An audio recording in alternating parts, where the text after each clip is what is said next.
got it? I think so, yes, I think so. Weber, my notebook.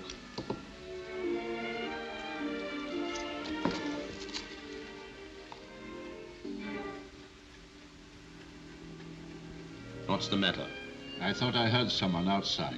He's always hearing things since he got that message. What message? A message I do not quite understand. From whom? That's just it, I don't know. But you think it's from this mysterious rescuer, huh? I believe it came from him, yes. I believe I shall be got safely away. I wouldn't be the first, you know. And you'll go on with your work somewhere else, out of reach of the Nazis. Of course. You've always refused to work for them, haven't you? I would sooner die. My business is to cure, not to kill. Weber, you say you gave the last injection at 4 o'clock? Yes. Greatly increased resistance. They were definitely better. Seems to be working.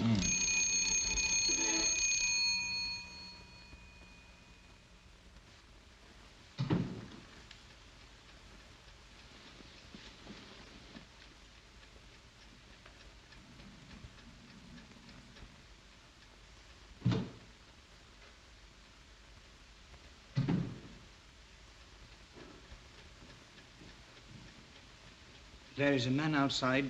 He told me to give you this note.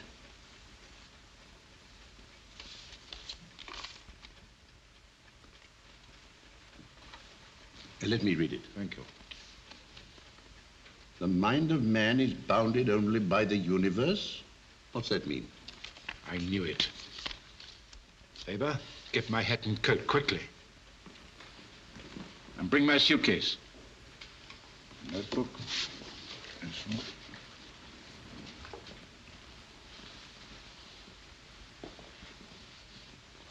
Please be careful. Please be careful. What have I to lose? Good luck, my friend. In my newspaper, Freedom, I shall tell proudly of a German whose brains could not be bought. Thank you, but I should not advise you. Oh, I am quite safe. I am a Pole. My country is not at war yet. Goodbye. Goodbye. Weber, see that they get better.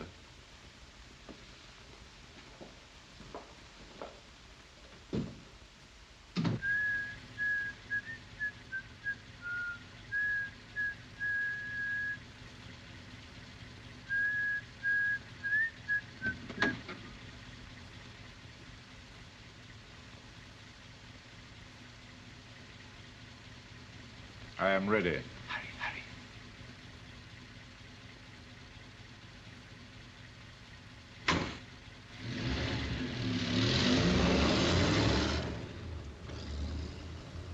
I think he will be all right.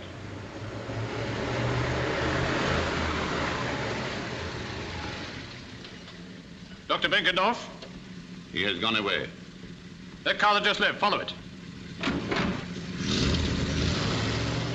You are wasting your time. Sidimir Kozlovsky, isn't it? Our time isn't entirely wasted. You've saved us a journey. Inside.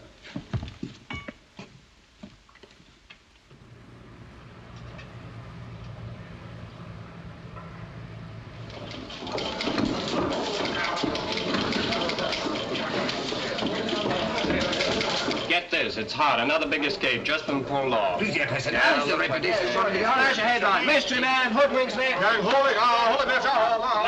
No, nobody knows who he is. Gentlemen, please, gentlemen. The Minister of Propaganda instructs me to inform all foreign correspondents that rumors of a mysterious personage helping enemies of the state to escape from Germany are without foundation. We can assure you there have been no such escapes, and there is no such rescuer. Furthermore, in Nazi Germany, no one can hope to be saved by anybody.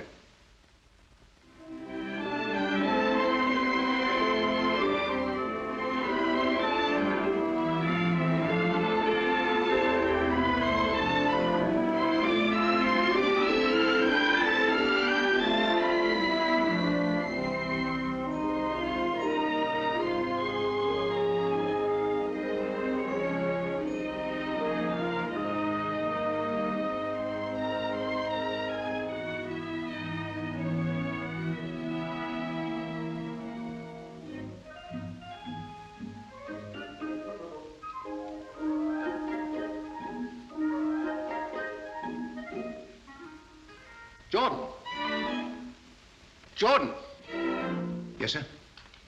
Jordan, you're nothing better than a vandal, a Goth, a spiritual descendant of the Huns, whose primary object was the desecration of beauty. I wouldn't know what you mean, sir. Not without a dictionary. Yours is the unique privilege of looking after the fairest goddess of them all, the one sublime woman. And how do you treat her? Look, man. Look. Sorry, sir. As a matter of fact, I'm very fond of Aphrodite, very fond. But there's so many of them. So many of them? Well, in a manner of speaking, there are, aren't there, sir? If there's only one woman like this, look at the symmetry, look at the grace, look at the dust, Jordan. Sorry, sir. I'll go and get my feather duster right away, sir. Fond of her. Look, girls, there's Juno. No, madam.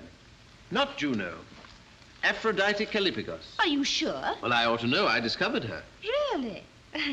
She's just come out of her bath, and you see that towel she's holding in her hand. That is not a towel, madam. It is a heaton, a form of drapery. It looks like a towel. Very good. It's a towel to you. It's a heaton to me. She's the goddess of plenty. No. The goddess of love. Shh. Of lawful wedded love. She's a respectable goddess, girls. She's practically perfect, as you can see. And in the languishing eye and smiling lips, there is a boundless compassion for the folly and ignorance of a blind world. Very jolly. Yes, very jolly. Come along, girls. Professor, the college porter just called for you, sir. You're late. Late for what? Your lecture, sir. Oh, don't be ridiculous. My lecture is until Friday. But today is Friday, sir. Good heavens. How extraordinary. What happened to Thursday? We had it yesterday, sir. Did we? Did we? Yes, sir. Good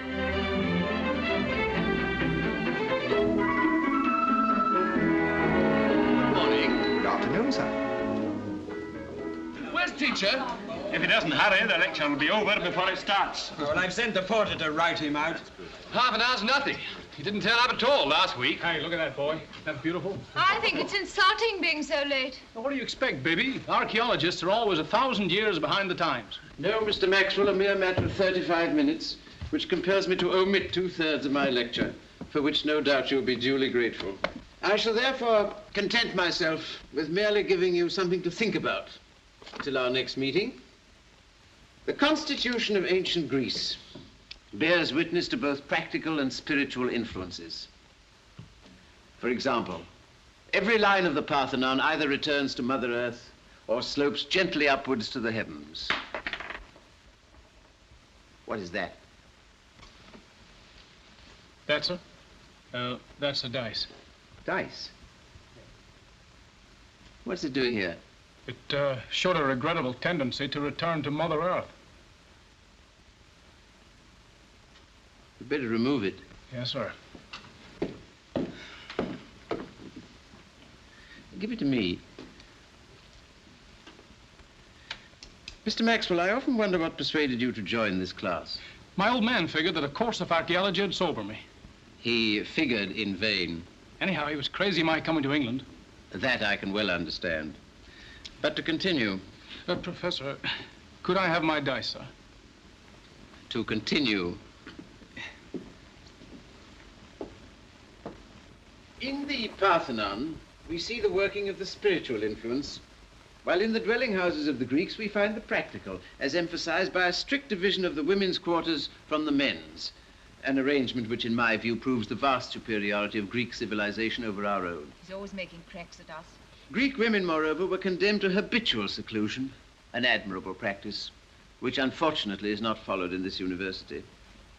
Do you object to our presence here, Professor? Oh, I can't object. I can merely deplore it.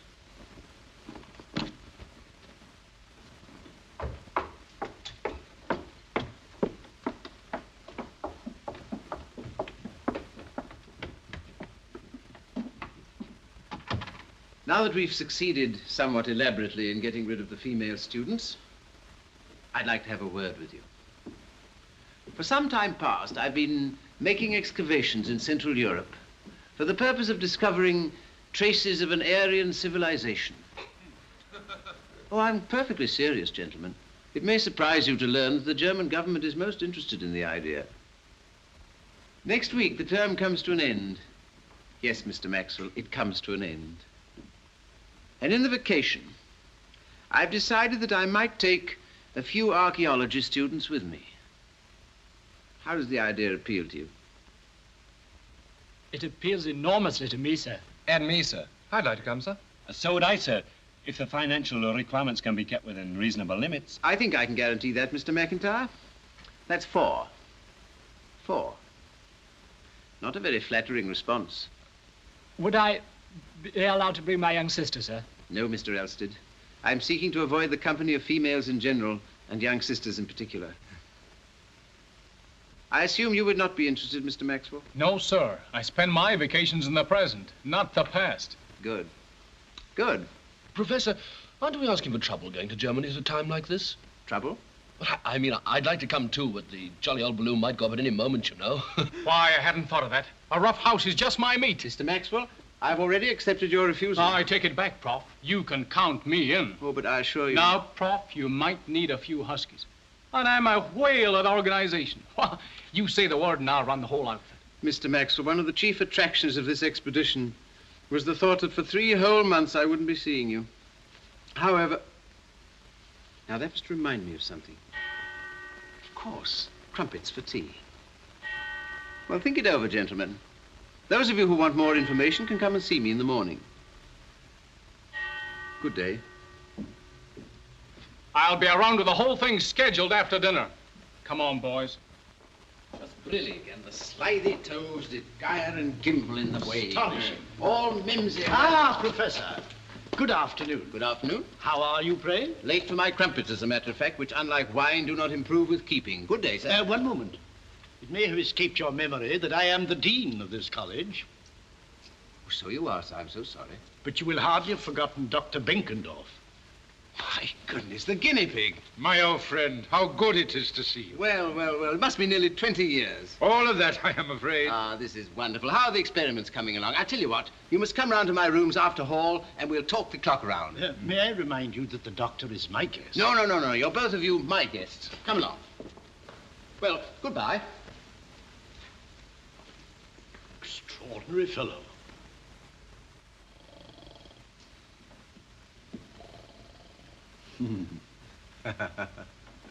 Well, now that the dean has left us, tell me all about it. The serum was a success, eh? I left before I had the final proof. No, that was too bad. On the other hand, I still have my life. It's hard to believe conditions are as bad as you say. Worse, my friend. My escape was a miracle. So it seems. I very much regret I am unable to thank my rescuer. By the way, who was he? And how on earth did he manage it? I have no idea. He came and went like a shadow. An invisible bodyguard. Every detail was arranged for me from the time I left my home. Regular cook's tour, eh? Well, anyway, you're safe and alive and able to get on with your work. Yes. I like to believe it was because of my work that he did it. Not a bad reason. It is difficult for people like us to understand the motives of a true adventurer. You and I are not men of action, my friend. No, I hate violence.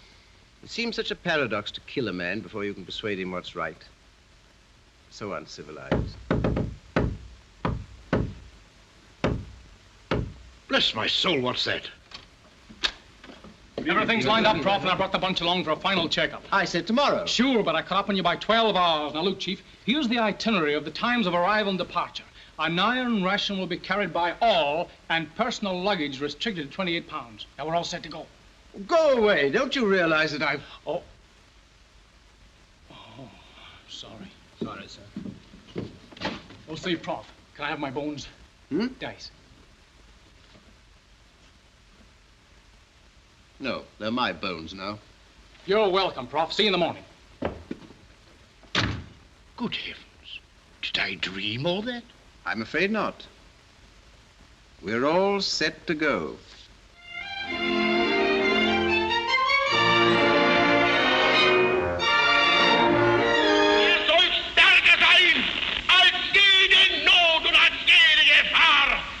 Und wenn dieser Wille stärker ist als Not und Gefahr, dann wird er Not und Gefahr als brechen.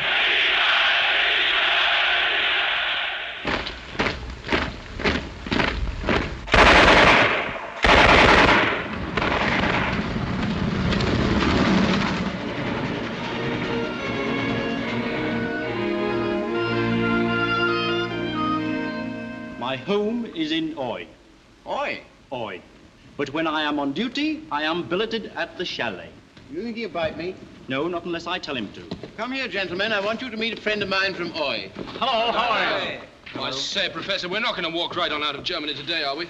My feet are giving out. Do you think they'll manage to carry you another 20 hours, Mr. Gregson?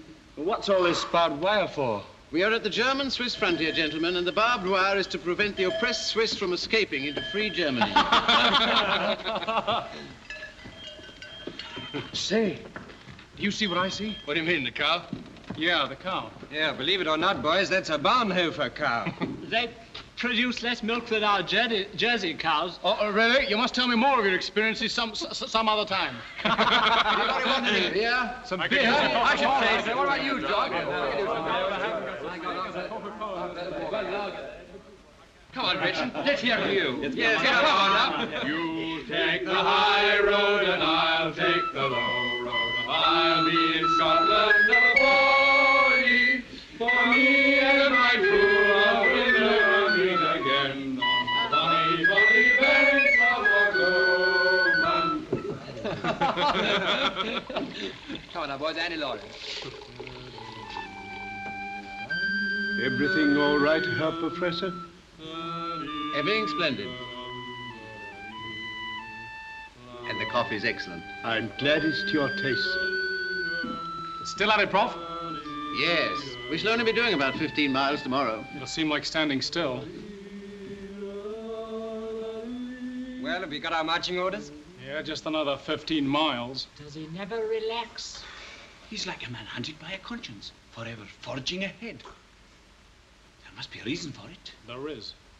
Sex starvation. Go on. No kidding. Maybe you're right. Well, can't we do something about it?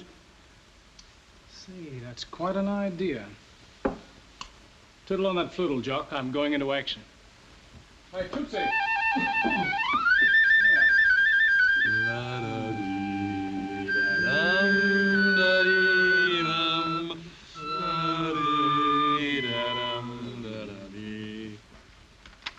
Now, gentlemen, since you're all in such magnificent spirits, I've decided to alter slightly tomorrow's itinerary. It will now be 20 miles. 20 miles? But that's We'll make it 19 miles. Yes. Now, as you all know, we are now at Untersitzenberg, altitude 5,000 feet. In the morning, we shall climb to 8,000 feet. And in the afternoon, yes, on second thoughts, we'll postpone the discussion about the afternoon's operations until later.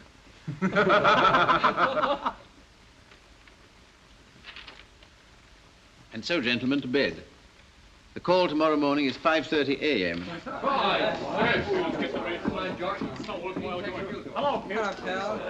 Hello, Hans. Hello, Hans. Have some coffee. No, I want to go to bed. Now, take it easy, Admiral. I never shave in the evening.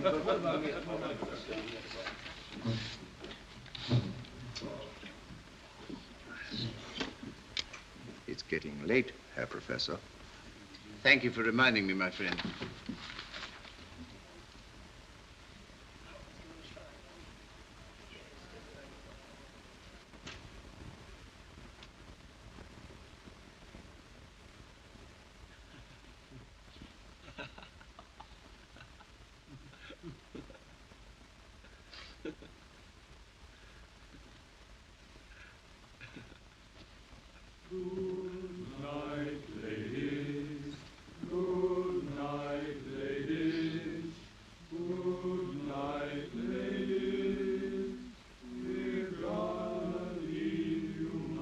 Silence. Go to sleep. Good night. Good night, sir. Good night, sir. Good night, sir.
looking for dames, there aren't enough to go around.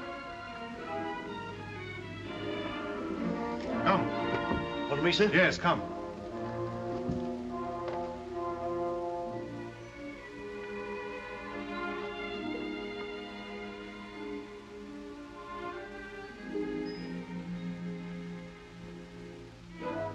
Anybody coming here just now? There's no one here but the English party.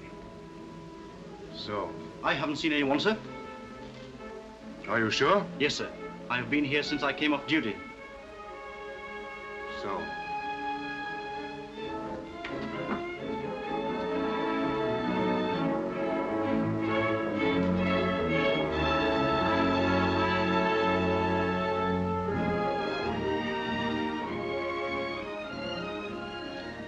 Well, he's in Switzerland by now. There'll be the devil to pay for this. Get your post.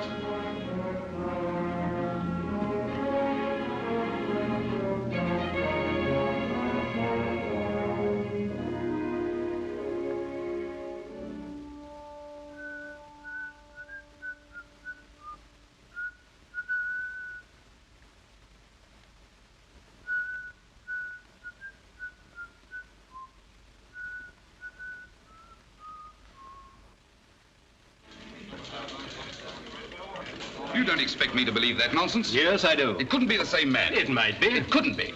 Here, here, here, here, here. He couldn't be everywhere. He could. And last night here on the Swiss frontier. Let's go and see how the reports are coming in. Right. What's the latest about Plunker? Oh, a message from Breslau. No information regarding identity of unknown man who assisted in Karl Plunker's escape. There's still no news of this fellow. Means trouble for someone. Any news? Message from Hamburg.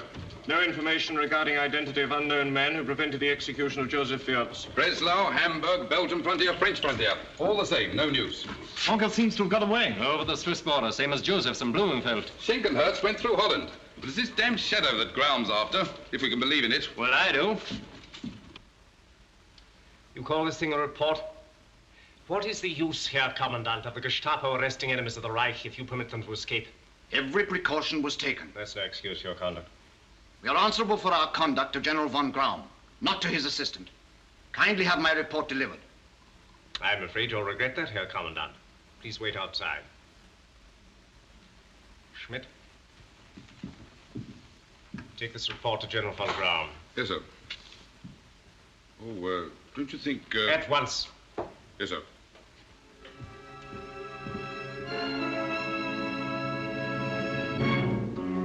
Get out, Blue!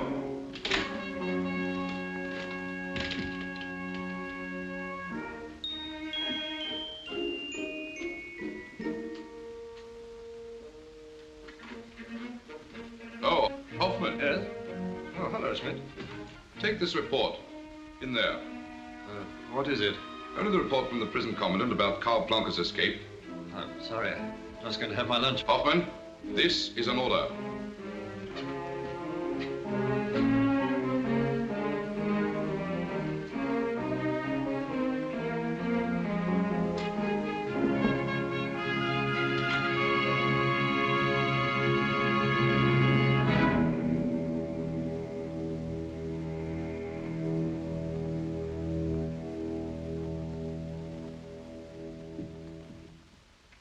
Reich Minister. Know your enemy. I am told that the English have a secret weapon. Their sense of humor. And I am determined to find out all about it. For instance, P.G. Wodehouse. Listen.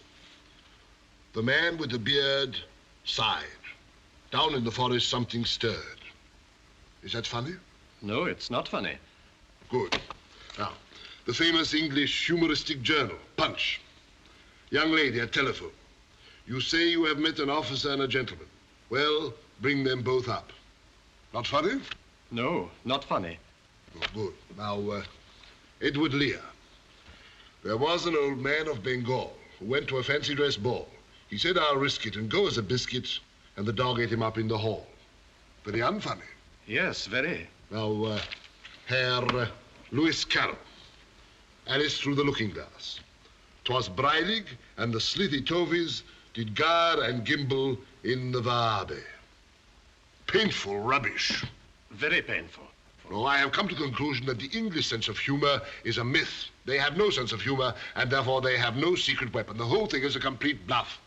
Yes, yes. Ah, but wait. When I am Gauleiter of London, I shall see to it that there is no talk of sense of humor. Oh, you will, Herr Reich Minister. Well, what is this? The report on the escape of Karl Planck. Ah.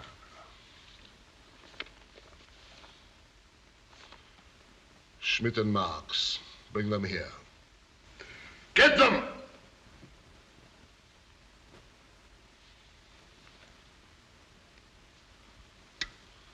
I shall see the prisoner Kozlovsky in 3 minutes.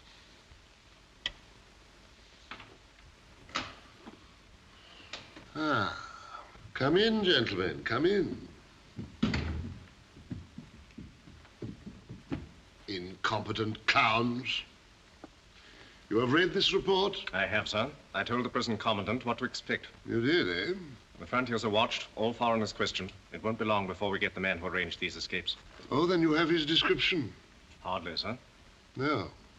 And it never occurred to you to question the one man who could give it to you? Who, sir? Send in Sidimir Kozlovsky. Of course. Just so. A more impatient man might resent having to supply all the brains in his department. Prisoner Kozlovsky. Ah, just the man we want to see. I wanted to have a little chat with you about freedom. Oh, not the paper you edit, but your own personal freedom. Well? At our last interview, I asked you to let me have a list of the persons who have contributed matter to your paper contrary to the interests of the Reich. You did? Well, suppose we forget that. It'll save you a lot of disappointment. And suppose you answer me a much simpler question. In return for what?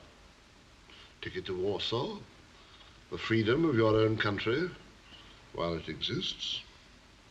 What do you want? A description of the man who prevented the arrest of Dr. Benkendorf. I can't give it. You were present at the time. A trained observer must have noticed some little peculiarity. How he walked, he talked, his height. What was his nationality? I've no idea. Oh, come. I should hate to leave you to the tender mercies of those idiots who've just gone out. Very well, then. Under duress. He was 7 feet high and covered with red hair. I see. You are, I believe, a married man. Correct. But with Europe in its present state, my family is abroad. Your family consisting of one daughter? Yes. She's safely in America. In America? Yes.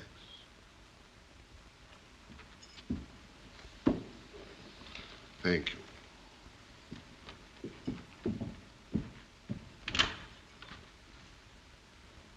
Good day.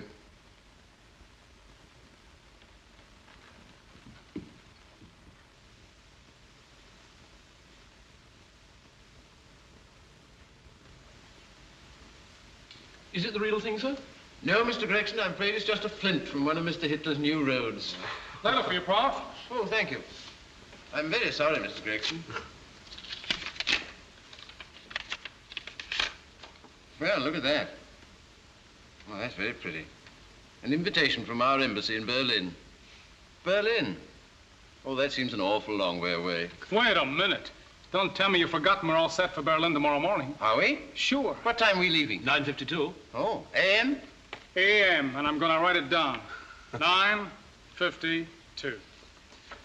Now, it's right here in your pocket. Thank you, thank you. Well, gentlemen, I shall see you on the train. 9:58. Two. But where are you going tonight, sir? Aren't you going to stay here? Probably. Probably. Thank you. Don't worry about me. You know, some guys should go around in a lead.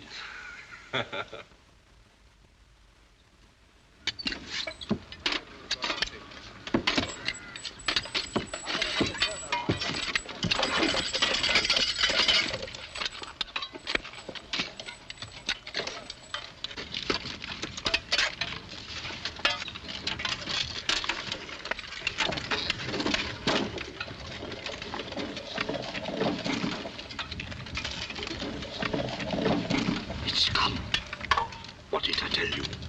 Get rid of it, you fool. What are you doing, you two? Nothing. You were looking at something. I was only looking at his hands. Why? Because they're the hands of the world's greatest pianist. Well, who wants to look at the dirty hand of a dirty loafer?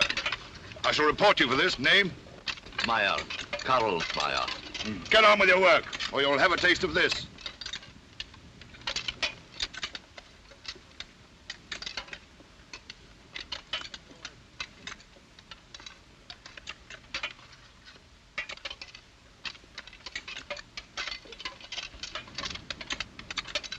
How do you expect to be rescued from this place? Nothing but fields, an open country. I don't know, but I believe. There have been others, you know. Stop talking there!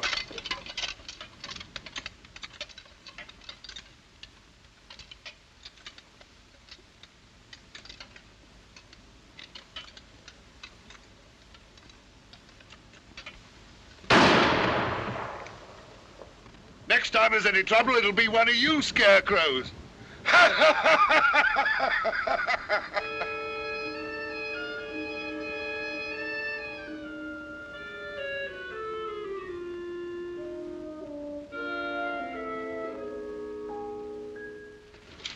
Gosh, the sheriff's been at it again. World-famous pianist escapes from labor camp. Let's have a look. Karl Meyer, the pianist, is reported to have crossed the French frontier in an exhausted condition. It is suggested that his escape was effected by the mysterious personage believed to have been responsible for similar rescues of other enemies of the Reich. What a game, what a game. Better than burrowing like a rabbit for bits of the past. That guy has guts. Even a rabbit has guts, Mr. Maxwell. Sounds awfully sensational. Wonder how he does it. By taking a chance. They'll catch him on the hop one of these days. They always catch that sort of bloke, don't they, sir? In the deplorable argot of you moderns, I wouldn't know. The man penetrated the camp in the guise of a scarecrow. In the guise of a scarecrow? Here, let's have a look. Guise of a scarecrow. He was undoubtedly wounded, for a ragged coat with a blood-soaked sleeve was picked up when the escape was effected. Blood-soaked sleeve. Very melodramatic. Pipped in the arm, eh?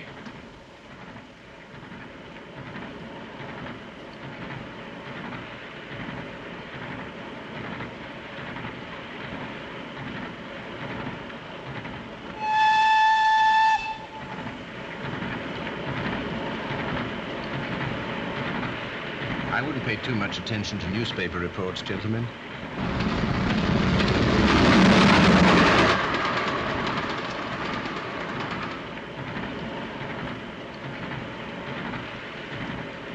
Well, I suppose one can get a wash on this train. Yes. Yes, that's a good idea. I think I'll have a wash, too. Okay, wash. My hands are perfectly clean. What on earth's the matter with you, chap?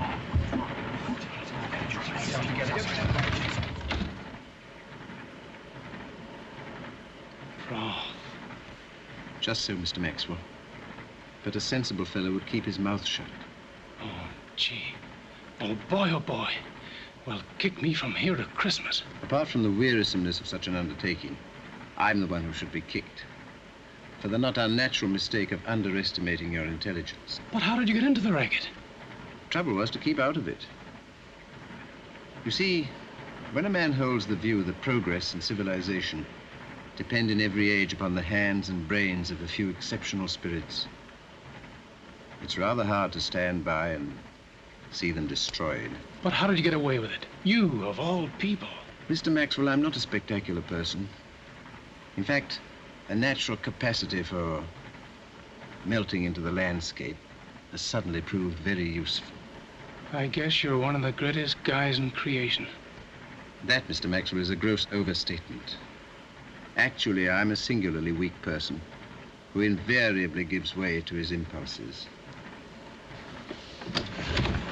Fellas, come back here. On all fours.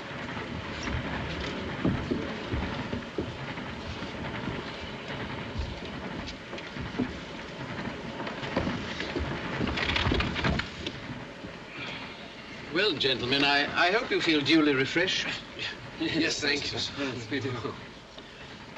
Professor, may I shake you by the hand?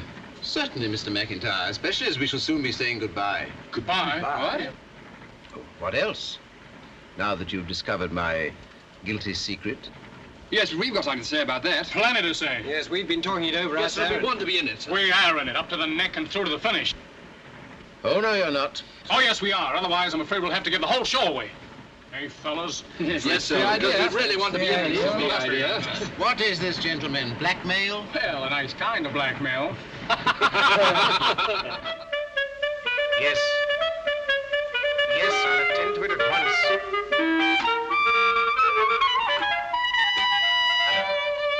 Hello. I can't hear a word. I'll ring you back. Gentlemen, please, I can't hear my own voice. I'm sorry. So nowhere else you can go to perpetrate these noises? Characteristics are purely French. Rubbish. The phrase or one like it occurs in no fewer than 7 compositions of Lubach's earlier work. Nothing like it. Well, at least we're agreed about the tempo. I maintain there is a modulation in the second movement. But I heard the record and I didn't notice it. Well, if you'd listened more carefully, you'd have heard that the tempo of the second movement is far slower than the tempo of the third. Well, I know as well as I Gentlemen, please. Will you be quiet? Here in this building, we are supposed to know everything that goes on in Germany. You can hardly expect me to believe that these escapes were effected without treachery somewhere. Herr Reich Minister, we've given all the information we possess. If my loyalty is in question, I resign. Resign? That is your valuable contribution. Sit down. Now, let us examine once more the available evidence. First, a scrap of music whistled in the night. Your pardon, Herr Reich Minister, it went this way. No, this way. No. Stop that! The origin of the tune is being traced by a committee of experts.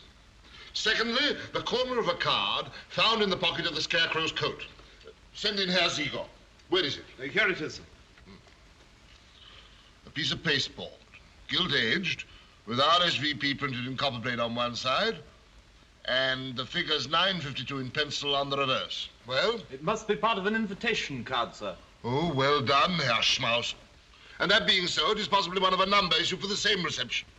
Is it beyond the power of the Gestapo to trace where that reception is being held? Herr Ziegler is here. Where have you got it? Unfortunately, sir, none of the persons who overheard the whistling that followed each escape has enjoyed a musical education. So we have endeavored to crystallize their renderings into a single musical phrase and score it. There. I asked you to trace the origin of the phrase. It starts with the 27th bar of the 3rd movement of Lubach's concerto in G minor. May I play it for you? No, I will. Sit down. Put on the record made by the Frontier Guard. But don't start it. Lubach's concerto. I don't believe it.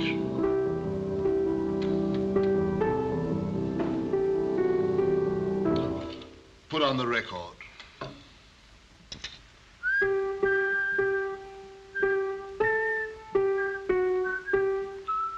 Stop it.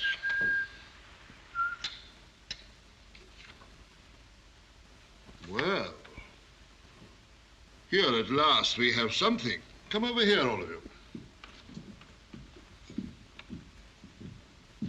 You see? Identical. Absolutely identical. The British Embassy reception. That means he must be English. Does it? How interesting. And the fact that I, too, have received an invitation means that I must be English. Thank you, gentlemen, for your invaluable help. You may all go. And you.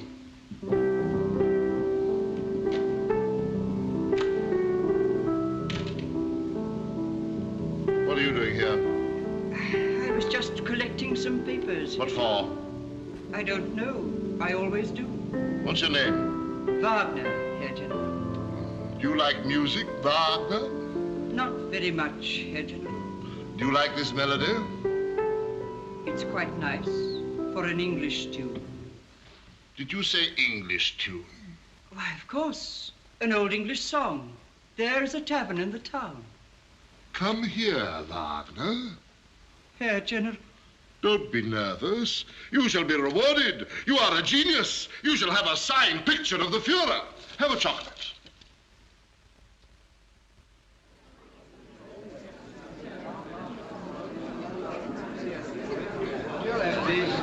Thank you.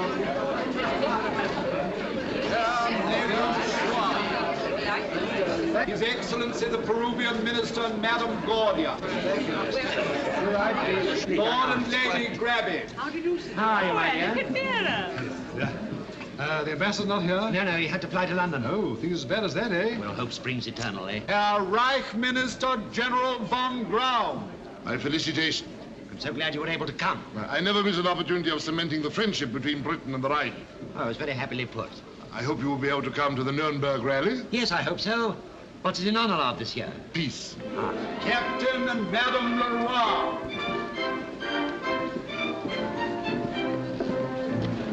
Colonel and Mrs. Channing and Lady Eva Plum.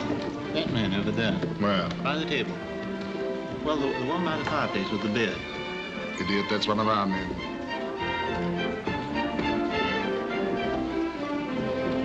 The Right Honourable the Earl of Meadowbrook. Hello, Bussy. What have you been doing? Absolutely nothing. My dear fellow, you mustn't overdo it. I know. Ah, the charming Miss Kohls. Good evening, General. General von Graum. Oh, yes, of course. Not a very good memory. Nervous? Not in the least. Well, you know what you're looking for. I have my own idea. A typical English guards officer, man about town. Or perhaps the explorer type. Strong, silent, resolute. Guards officer, man about town, explorer. Perhaps that man there. Or there. Or there. No, I'm afraid that's not the type I'm looking for. No? No. I'm looking for brain, not brawn. As you will. Anyhow, all I can tell you is that the man we want will be here tonight. See what you can do. Don't forget the General's name again, will you? Thank you, sir. Sir Roger and Lady Tadworth. Your card, please, sir. Thank you. This way, please. Thank you, sir.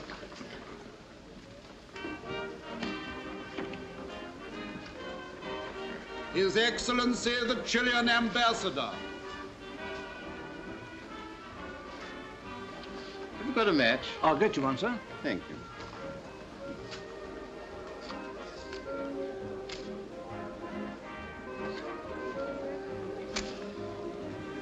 Senor and Senorita Goya. Old soldiers. Yes, sir.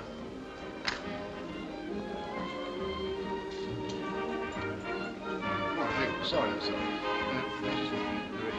Professor Horatio Smith.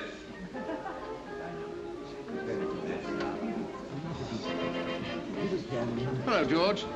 Hello, Horace. Well, I've come as I promised. Oh, that's splendid. Can I go now? Oh, I should stay a bit and enjoy yourself. All right. It's a nice suit. Did you make it yourself? Certainly not. A fellow in Cambridge made it for me when I was 17. Alice, I'd like you to meet my brother, Professor Smith, Lady Willoughby. Not the Professor Smith. Why, only the other day someone said I was the image of your Aphrodite. What do you think? Well, it's rather hard to judge, you see. I only know my Aphrodite in the nude. Horace, I don't know whether these details of your private life... Yes, well, to the pure, all things are pure.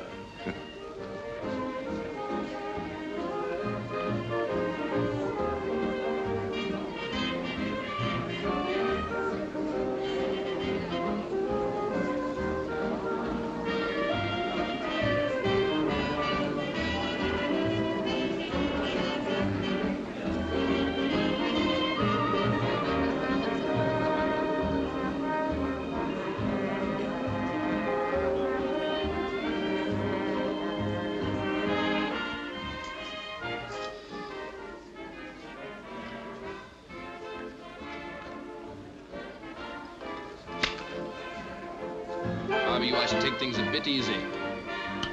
It's all right. My head's like iron. In more ways than one, believe me. See, there's the prof. And it looks like he wants me. You mean us? Who is that? I've no idea. He's here. How do you know? I've just been upstairs and... Have you noticed that, sir? I do my best not to, Mr. Gregson. I'll bet she's got a headache holding that up. Yes, let that serve as a reminder to you, gentlemen, that the rendezvous is 11:30 at Vorax. And I think I know who he is. Oh, do you? And I don't speak until I'm certain.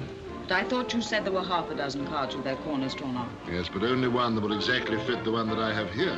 But I can hardly imagine the man you're looking for being wise enough to tear the corners from half a dozen and foolish enough to leave his own card. You are a very intelligent young woman. But very intelligent if you to realize it. Now that he's in here, I can promise he won't get out. I haven't any complaints. The champagne's not too hot. In fact, it's lukewarm. What do you expect, baby? It's free. See Naples and die. Boy, do you see what I see? Now's your chance. You can do things artistically. There's a different approach to each type. Watch me.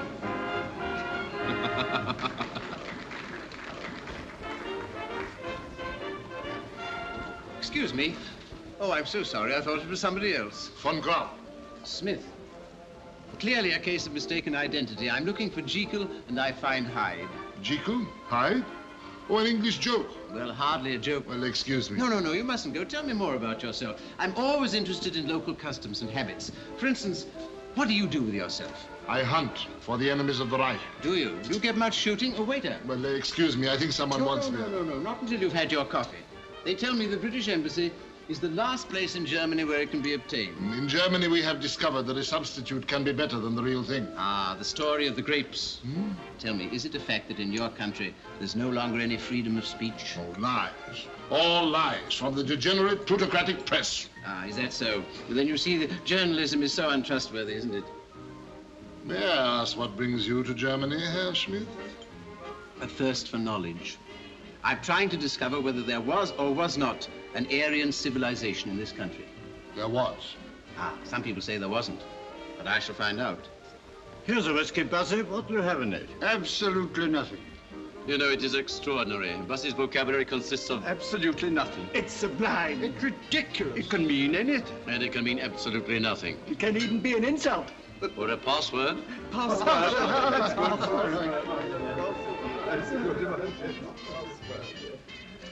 Tell me, I am curious. Your English humorist, Lewis Carroll, why does he write such idiocy? Listen. 'Twas Breinig and the slithy Tovies did gyre and gimble in the Wabe. Does not make sense. But it does. 'Twas Brillig and the slithy toves did gyre and gimble in the wave. All mimsy where the borrow grows, and the mome raths outbrave. Well, it makes perfect sense. But what does it mean? It means whatever you want it to mean. You can either use it lyrically, or, as I'm afraid I do sometimes, in place of swear words. Extraordinary. As a matter of fact, you know, ever since I've been in Germany, I've felt exactly like Alice in Wonderland. Oh, but Germany is a wonderland. Oh, it is, it is. But we have one problem. To be or not to be, as our great German poet said. German? But that's Shakespeare. What, you do not know? Oh, I know it's Shakespeare. I thought Shakespeare was English. No. Shakespeare is a German. Professor Schutzbacher has proved it once and for all. Oh, dear, how very upsetting. Still, you must admit that the English translations are most remarkable. Good night. Good night, good night. Parting is such sweet sorrow. What is that? One of the most famous lines in German literature.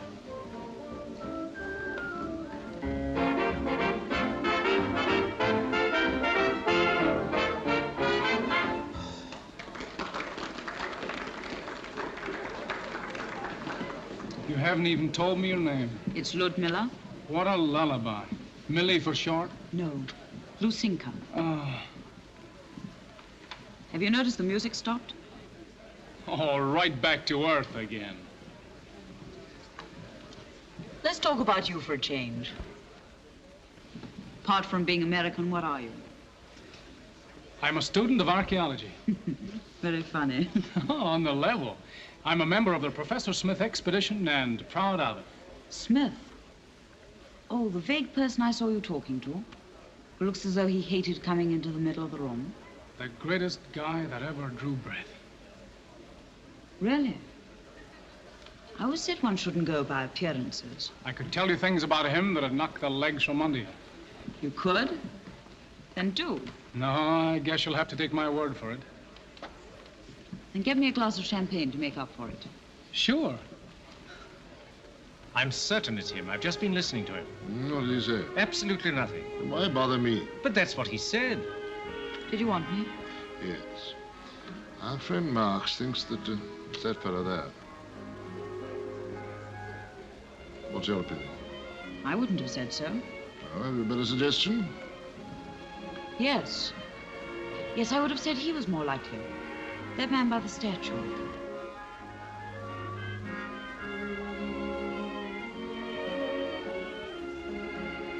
You can't be serious. Why him? Intuition? That amiable fool? I just wasted 10 minutes talking to him. Well, that's what I think. Intuition. Oh, hello, George. Hello, Horace. I say, George, can I leave now? My dear fellow, of course. I hope you enjoyed yourself. Oddly enough, I did. Quite a pleasure to be on British territory again, technically. Oh, General. Excuse me, I have friends. Of course you have, but do you know the walrus and the carpenter? Evidently not.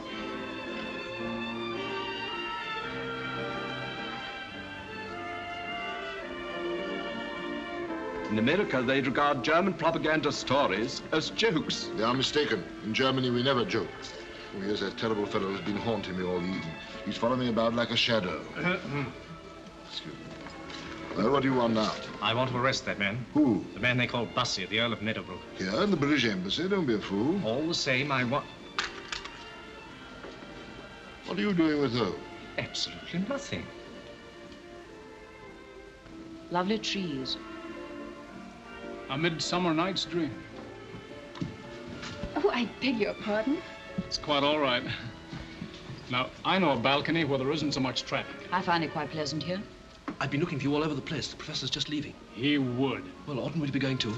Scramble, yeah. My instructions are that I'm not to let you out of my sight. Oh, have a heart, please. Stick around someplace. All right. I'll wait for you on the staircase. Another party? Oh, just getting together with the rest of the gang at a beer cellar. And of course, there wouldn't be any balconies in a beer cellar. Well, no. That is, it'd be swell if you could come, you know, but it's just a dump. I don't think you'd like it. I bet it couldn't be any worse than Smoky Joe's on 6th Avenue. Say, do you know Smoky Joe's? Yes. But don't let it go any further. Come on, this has got to be another party. Shall I take your hat, sir? Thank you.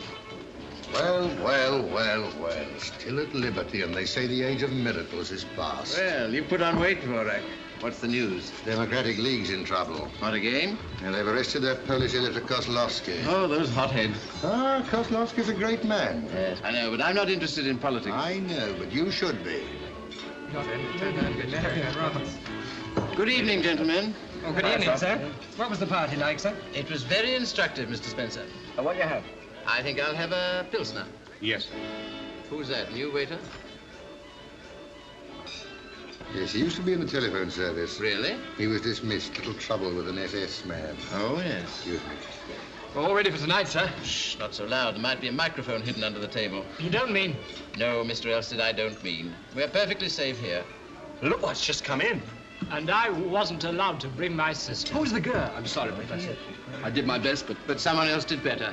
I understand. Hiya. Allow me to present Professor Smith. Prof, this is Ludmilla, a poem from little old New York. How do you do? I had no idea you were so interested in modern poetry, Mr. Maxwell. Won't you sit down? Yes, I No, thank you very much, Prof. See you presently. Well, gentlemen, I regret you were unnecessarily called to this rendezvous. Well, nothing doing tonight, sir? On account of Mr. Maxwell's regrettable preoccupation with American poetry, there will be nothing doing tonight. But we meet at the excavations tomorrow. You can have my beer. Oh, good night. Sir. Good night. Good night. After you did Hannibal's route over the Alps, where did you go then? No, I'm very interested. Well, I'll tell you. Forgive me for interrupting, but haven't I seen you somewhere before? Sure. Tonight at the embassy. Of course. How silly of me. Well, Prof, you'll excuse us. We're going to dance. We've done quite enough dancing for one night. Oh, you should have seen her. Why, she's as light in her feet as a butterfly on a daffodil. Not a very happy simile. When daffodils are in season, butterflies are mere grubs. Oh, Prof, that's hardly complimentary. But scientifically accurate, as I rather expected the professor would be. Thank you. Oh, could you be an angel and get my handbag? I must have left it in the car. Well, Please? Okay. Well, We seem to be alone. So we do. Your friend's been telling me all sorts of flattering things about you. I see. I hope you didn't believe them. Well, I prefer to judge myself. Oh, then I must be on my best behavior. I should hate you to leave here with the wrong impression. I should hate to leave with the wrong impression. Naturally, naturally. Who's the girl? I don't know who she is. He wouldn't come away without her. But you were with her all evening. But I don't know who she is. She's terrific. I've looked everywhere. It isn't there. What isn't there? Her handbag. But it's here. It's been there all the time. Good night. Good night. Not a very strange man. A swell guy, but vague. I wouldn't have said vague. What, going already, Professor? Dvorak, you see my impulsive young American friend over there? I see him. You see the mysterious young woman with him? I see her. Be a good fellow and investigate. What, you think? I don't think anything, but I'd like to know. Good night. Good night, Professor. Thank you, sir.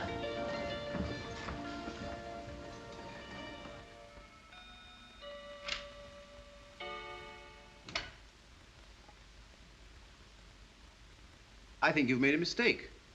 This is my room. Aren't you being rather unwise?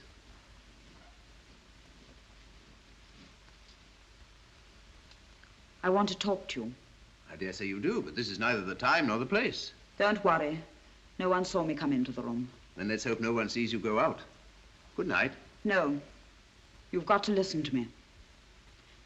I'm rather desperate and I do need your help. You may not believe a word I say.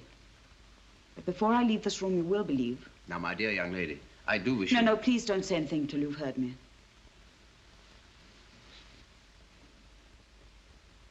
Do you know of a Polish paper called Freedom? I'm familiar with it, yes. Have you heard of its editor, Sidomir Kozlovsky? Yes. Some weeks ago, he came to Berlin for material. He was arrested. Yes, he would be. They put him in a concentration camp. They would. He happens to be my father.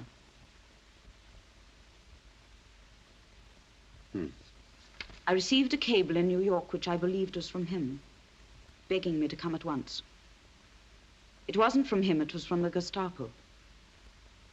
They had been trying to force him to give the names of his German associates, but he wouldn't speak. Nothing they could do would make him speak. So they hit on the idea of getting me over to persuade him. And did you? You don't know my father. He's fearless, unshakable. No two people were ever closer than he and I. He filled my life with love and tenderness. He's wonderful. That's why I don't care what I do to earn his freedom.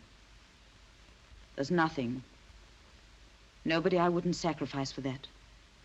I think he's worth it. Yeah, he must be. He is. So I made a bargain with Graum. He promised to let my father go if I helped him find the man who's been responsible for all these escapes. And have you? Yes. But I don't want to be forced to give him away. Why not? Because I admire what he's doing. Why are you telling me all this? You are that man. Dreadful nonsense you do talk. I guessed at the moment I saw you. And the admiration of that boy David convinced me. You and your party were near the frontier post when Karl Plunke escaped. Your diggings were only a few miles from a concentration camp where a scarecrow came to life. You are that man, I know it. Aren't you? Tell me. Well, won't that be enough for tonight? Tell me. I know you're quite harmless, but please, please go. Before I go, you've got to choose. Either you help my father to escape, or I go straight to the Gestapo and tell them what I know. Very well, go there quickly. I hope they'll prove less skeptical than I.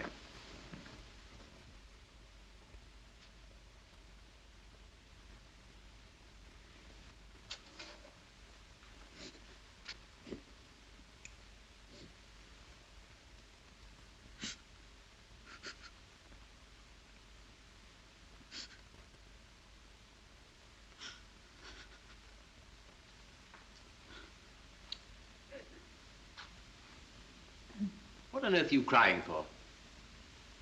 What have I done? You brought this all on yourself. I didn't ask you to come here. I'm horrified at the idea of a strange woman in my rooms. And a woman in tears at that. Or are they tears?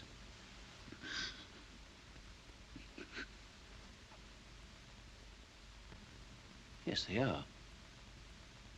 Well, they don't have any effect on me, believe me. Here, mop them up with that. You look awful. And don't you try any more fairy tales with me.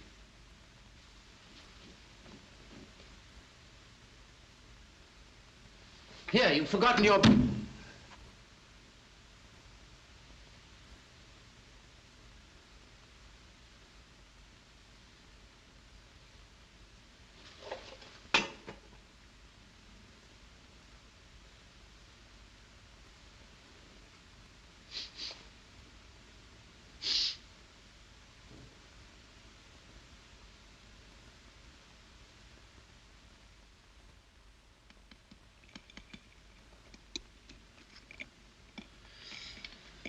Have you noticed the delightful smell everywhere this morning? You mean the egg? Everything smells delightful to me, but of course you wouldn't understand that, Mr. Maxwell. You're sure you feel all right, Prof? I feel splendid, thank you. Now, Dvorak, tell me, why are you here so early in the morning? You asked me to get you some information about a certain young lady. So I did. Well, I've got it. In the first place, her name isn't Kohls at all. It's Kozlovsky. In the second place, Don't tell me any more. Now I feel even better.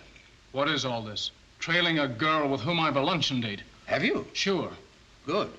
That'll save me a telephone call. Prof, I don't get it. Exactly.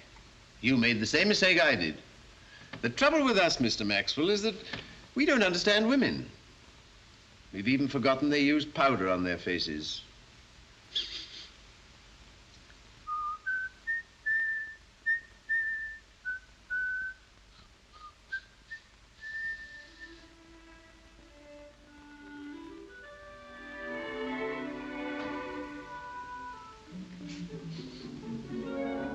Monsieur.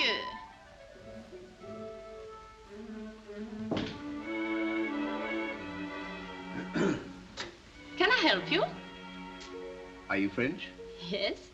You're not German? No, I'm still French. This is a French shop, you see. A French oasis in a German desert. What can I do for you, monsieur? Oh, yes, yes. Powder. Powder? Powder, yes, I like some powder. Certainly, but what kind of powder? Bars, tubes, talcum, face? Oh, face, of course. Any special make? I beg your pardon? Which make would you prefer? Well, what would you suggest? I always use Dory. Do you? Always. I have some of that. You won't regret it. What shade? Well, what shades have you got? Rosé, Rachel, Naturel, Ochre, Morez, Pêche? Yes, I'm afraid all that's rather beyond me. I'll be back tomorrow. But, monsieur! What is she like? Well, I really don't quite remember. She's sort of... What's her coloring? Dark. Brunette. I know what you want. You take this. I'll have a pound of that. A pound? Yes. That will last a lifetime. This is the biggest box I've got. All right, I have two of those. Two? Hmm. Very well. Well, no, don't bother to wrap it up. I'll just take it the way it is. All right. Thank you. How much is that? That will be 42 marks, monsieur.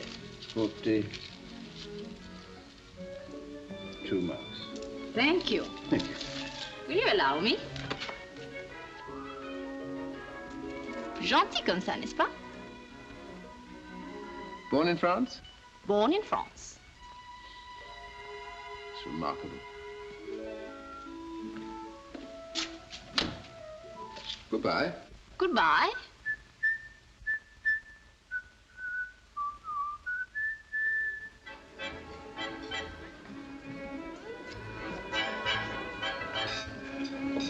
Hello, Prof. Been to a wedding?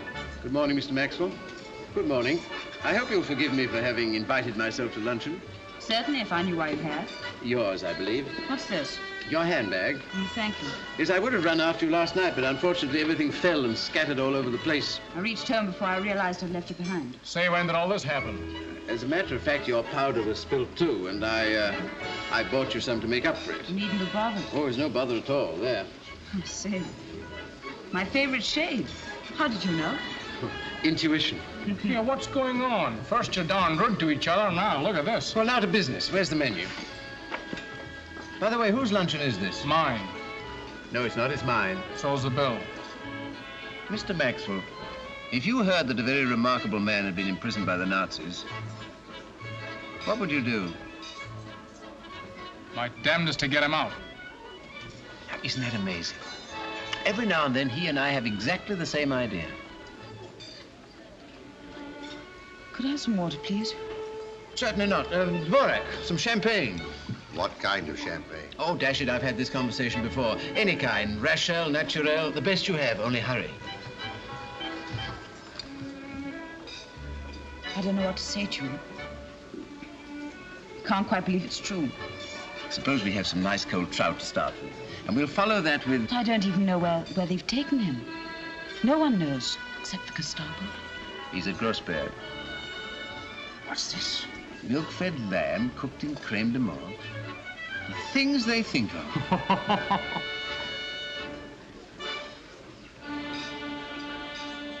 She's been watched every minute. There's the report. Went up to his room. Enterprising. In my opinion, she's wasting her time. Yes, the question is she wasting ours? This idiotic archaeologist. Lunch lasted 2 hours. Conversation appeared friendly and animated. He presented her with a box of powder. How gallant. How helpful love is. I don't know what the Gestapo would do without it. This is all nonsense. All right, show her in.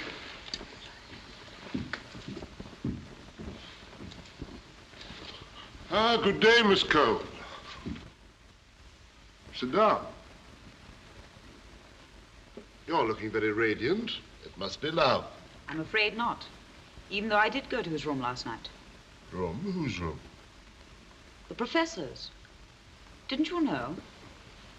As a new recruit, I made sure I would be followed. Quite so. But we like to get our news at first hand. Very well. Here it is at first hand. You were right and I was wrong. That professor's crazy. And so was I to think that he's your famous rescuer. So much for your intuition, eh? I made a mistake. And I'm afraid I made rather a fool of myself. Oh, well, Rome wasn't built in a day, even by Mussolini. And secret agents aren't made in a night. You did your best. And our bargain still stands? Oh, but of course. I've given you my word as a party member. Isn't that enough? More than enough. You shall have another assignment. There are several persons I suspect. You're very kind. Be kinder still and tell me something. How is my father? Well, I'll find out for you. Let me see, he's at... At Grossberg. Of course. Bring in the Kozlovsky file. Would you like to see your father? More than anything. You don't mean it. That wasn't in our bargain. I wanted to give you a little encouragement. I'd be so grateful if you would. Thank you. He appears to be in excellent health. Is he? Oh, a transfer order. He's being moved to a more comfortable camp. Will I be able to see him there? Well, I don't see why not. Excuse me. Hello? All right. I'll be over straight away. Excuse me. I'll be back in a moment.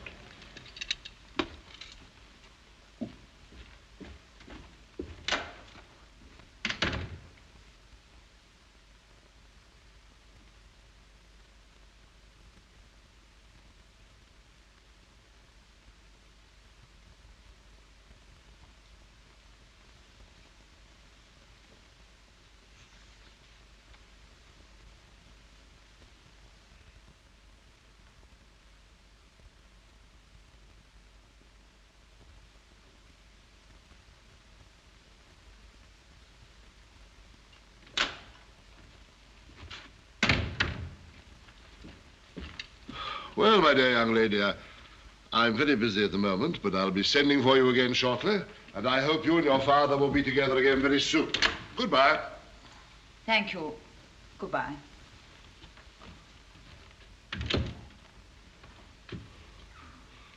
Marx!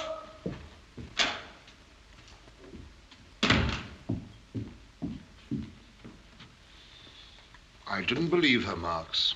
I didn't believe her. But I do now. That idiotic archaeologist. Sir? But we've got to have proof. But we've absolutely nothing against him. You'll see, my dear fellow, you'll see. Now, if you'd said the Earl of Meadowbrook... On Saturday morning, I've got a job for you at Grossberg. And in the afternoon, I shall be there myself. To be in at the kill, as the English say. Have a chocolate. I found out something. Something which might be of use to you. Look, I made a note of it. My father's being transferred from Grossberg to Riesenfeld on Saturday afternoon with 4 other men. Who are they? Schumann, Fleck. Gruber and Holstein. That makes 5 altogether. Yes, how did you know? Never mind. Go on. They're leaving Grossberg by car at 4:30 and arriving at Riesenfeld at about 6. Now we're getting someplace. Wouldn't that be our chance, Prof? Saturday afternoon? Possibly, yes. Say, this is terrific. Where are those maps?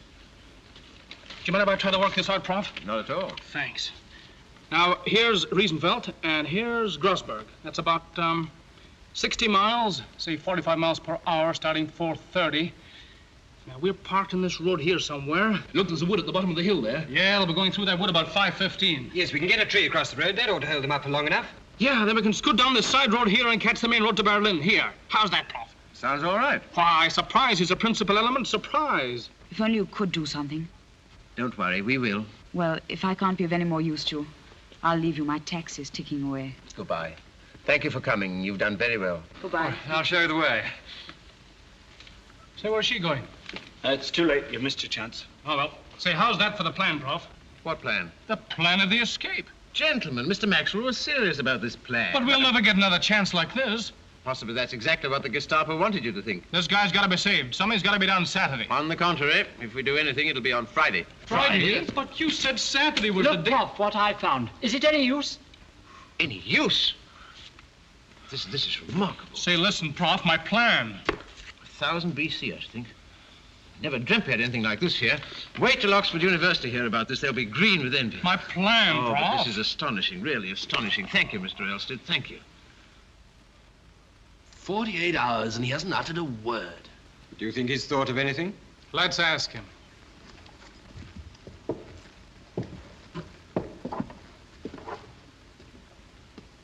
Say, Prof, I hate to interrupt the seance, but have you thought of anything yet? Thought of anything? That guy Kozlovsky's got to be rescued. Oh, yes, of course. That guy Kozlovsky's got to be rescued on Friday, and 4 other guys with him. What, all 5 of them? Well, of course. Jeepers, creepers. As a matter of fact, I have thought of something. Yeah? Yes. Have any of you gentlemen ever considered journalism as a profession? Hey, listen. No. You listen.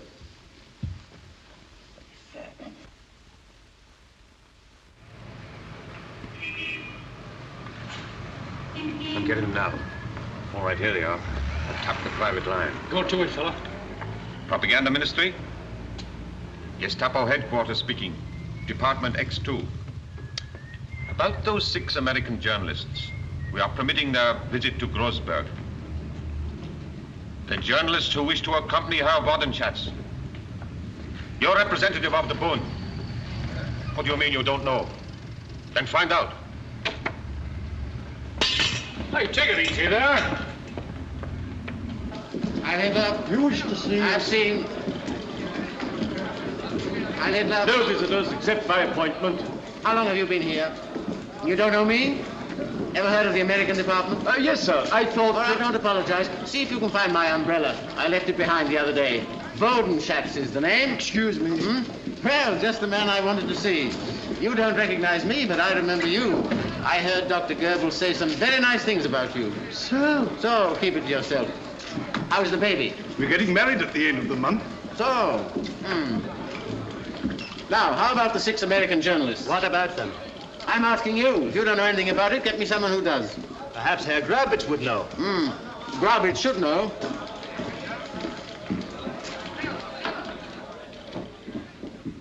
Now look here, Herr Gravitz. Do you know anything of 6 American journalists? No. Yes. Smells was just asking me. There was a message from the Gestapo. Who's the head of the department? Oh, Herr Steinhoff, but he wouldn't know. We'll see. Here. Now look here, Steinhoff. Where are the permits for the 6 American journalists? Permits? Yeah, don't you say Heil Hitler anymore? Heil Hitler. Heil Hitler. I don't think I know you. Now, what do you know? Have you ever heard of America? Yes. Good. Then where are the permits? But I want to... Now, listen. I'm Bodenschatz, the man who got the Nazi Party those nice headlines in America where they don't like you. I'm the man who put the Nazi American Bund on the map, and you never even heard of me. Let this be a lesson to you, gentlemen. But... No, let me speak. I've come all the way from New York to correct your blunders with the American correspondents. I spent 2 whole weeks with them, trying to nurse them into a better humor. This afternoon, I was taking them to the Grossberg camp so they could cable the United States and tell them not to believe those stories they hear about the German concentration camps. You've got to spoil everything. I asked for permits, and you haven't got any permits. No one told me anything about this. The Gestapo did telephone. Oh, so now you're deliberately obstructing the Gestapo. That'd be the last thing I'd do. Perhaps if you came back tomorrow... Tomorrow? Do you want me to keep the representatives of 6 of the biggest newspapers in America waiting outside this building until tomorrow? Unless I get those permits in 2 minutes, you'll be responsible. I'll be responsible. Right. I know what I'll do. Get me Dr. Goebbels. No, Herr Werdenschaft. I'll find the permits. Well, find them. There are some here, sir. That's better. Now you can fill them up as we go. As we go? Certainly. Didn't I say you were coming with us? No, I haven't. But oh, this is too much. Please get me Dr. Goebbels. No. I can finish the work at home. Yeah, that's right. Now, we've been waiting long enough. Come along. You know, the trouble with you propaganda boys, you get so used to telling lies, you don't recognize the truth when you hear it. Well, orders are orders. Heil Hitler. Heil Hitler. You know, Gravitz, you're a smart boy. Thank you, sir. Yes, you can do something for me. Ring up the Grossberg camp and tell them we're on the way. Have them prepare everything in the usual Ministry of Propaganda style. And remember, America is a soft-hearted democracy. You get me? Leave that to me, Herr Wurdenschatz. Your umbrella, sir. Oh, umbrella. Thank you. Dirty boots.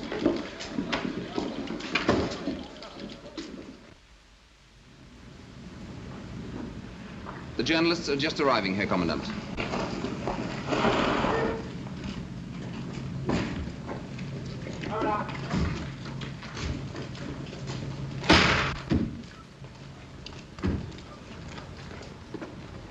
I'm Hitler. I'm Steinhoff of the Ministry of Propaganda. This is Herr Wurdenschatz, the Nazi American Bund. I am honored. Heil Hitler. Allow me to present to you the Chicago Tribune, Baltimore Sun, New York Herald Tribune, Boston Transcript, Philadelphia Public Ledger, and the Scripps Howard Syndicate. 350 newspapers throughout America. Colossal. 349. I beg your pardon. I love accuracy. Welcome, gentlemen. Let me show you around our little camp. You will see how happy everybody is.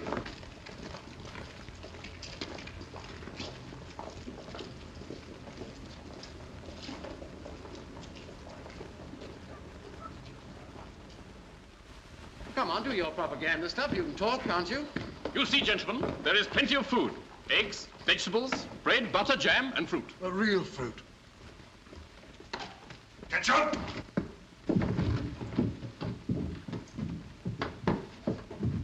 Is everybody happy? Yes, sir. Everybody's happy. The eggs were fresh for breakfast? Yes, The eggs were fresh. For breakfast. Good.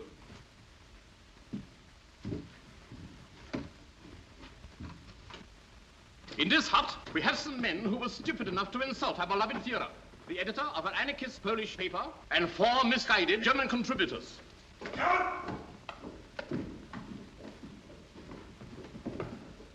Any complaints? Yes.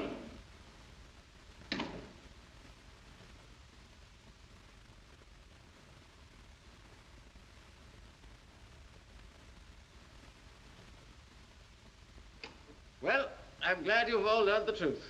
In America, they have the idiotic idea that German concentration camps are full of unhappy people.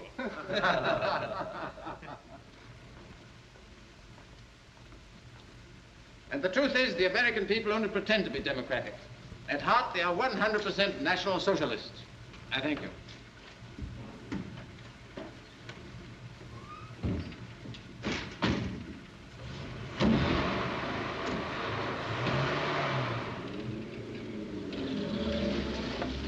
perpetrator.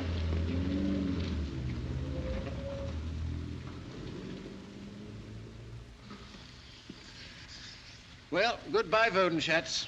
You were the quintessence of all the most objectionable men I ever met, but you served a noble purpose. I don't often lose my nerve, but can't we get on? All right, he's just coming. He's just been to telephone to make sure it's clear for you to go to your destination. Ah. All fixed.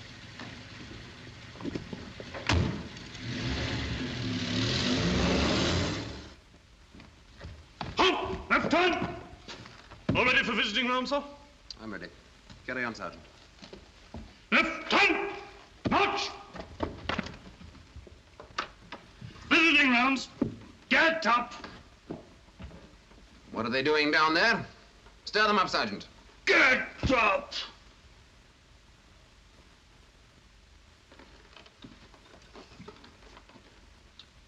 It's the Herr Commandant. Herr Commandant, bring that light a bit closer. What's happened, sir? He's unconscious. Someone must have hit him on the head. Herr Commandant. Herr Commandant. Why didn't you know about this, you fool? Oh, gee. Oh, boy. My head's like the inside of a beehive. Oh. Talk about pile drivers. Whew. What's happened? Journalist slugged by gorillas. American flag insulted. Where's that phony Wodenschatz? He started it. Alarm bell. Turn out the guard. Telephone Berlin. Gentlemen, my apologies. I don't understand. I'll get you a card, take you to Berlin. Wodenschatz! Ah, you ought to be pasted to the wall. Here, snap out of it, fellas, and get into these pants. But, gentlemen, who could foresee the Gestapo telephone? You give me 5 minutes with a transatlantic telephone, and I won't be a Gestapo. Gentlemen, I apologize. I'll save it. How could a simple sort of man like myself imagine that instead of attempting to rescue your father tomorrow, as I expected you to do after you had so carefully examined my papers, you would rescue him today? What do you mean? What do you mean? Your acting is very clever, but I'm getting a little bored with it. Your accomplice may have rescued your father, but please remember that you are still here. My father's escaped? Yes, astounding, isn't it? Herr Reich Minister, Steinhoff is here. Bring him in. Take her in there.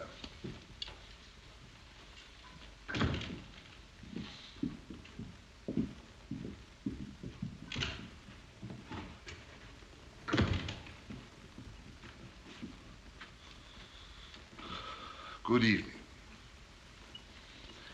And you are the man who has just been bluffed by this obvious hoax. The Gestapo must hold itself responsible. For what? For the incompetence and stupidity of the Ministry of Propaganda? Wodenschatz. Couldn't any of you checked up on his story? You're not policemen. Unfortunately. Would you recognize the man if you saw him again? I have an excellent memory for faces, thank you. I may give you an opportunity to prove it before long. Marx!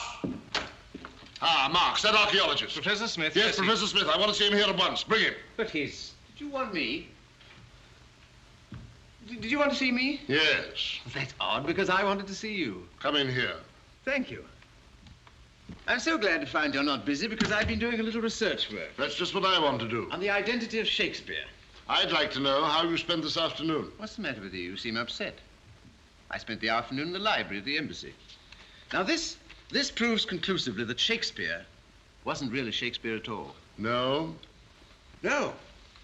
He was the Earl of Oxford. Now, you can't pretend that the Earl of Oxford was a German, can you? Now, can you? No, no. Well, there you are. Herr General, how much longer am I to stand here? Have you anything to say to me? Please, we have a visitor. I think you have met Professor Smith. No. Good day. Goodbye. But you have met Herr Wodenschatz. Wodenschatz? Do you know Wodenschatz? No. Should I? Ah. Anyway, I didn't come here to discuss Shakespeare. If you want me, you know where I am.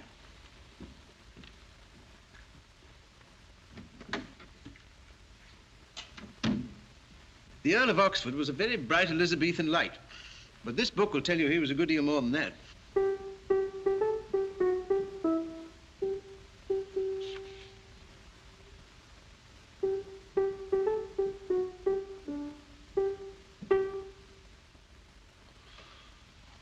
I owe you an apology, Professor.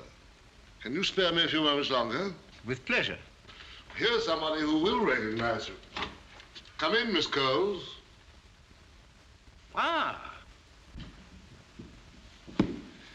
The young lady who asks questions. But doesn't answer them. Professor Smith, that was a remarkable affair this afternoon. Oh, have I missed something? 5 prisoners escaped from Grossberg. Oh, splendid, splendid. Oh, I beg your pardon. How annoying for you. By a strange coincidence, Miss Kohls' father was among them. Well, congratulations, Miss Kohls. Just so. A few days ago, this young lady called here and obtained some secret information. She then went straight to your excavations. Well, why not? We welcome visitors. You must come one day. Do you deny having received that information? Really, General von Graum? Because if the person who received it is not punished, the person who gave it will be. Well, Miss Kohls, which is it to be? What exactly do you want to know? Just the name of the person to whom you gave that information. I gave it to no one. Then you will be court-martialed tomorrow on a charge of espionage. And you know that for that there is only one penalty in German law. What's that? The state execution of Magdeburg. Oh, yes, of course. I'd forgotten. You've gone back to the axe of the Middle Ages. But we wear modern dress. White gloves, white tie. White waistcoat. The dress of an English gentleman at a dinner, a French gentleman at a wedding, and a German gentleman... Yes, Herr Professor? At a murder. That's good, Herr Professor. I must remember that. Excuse me.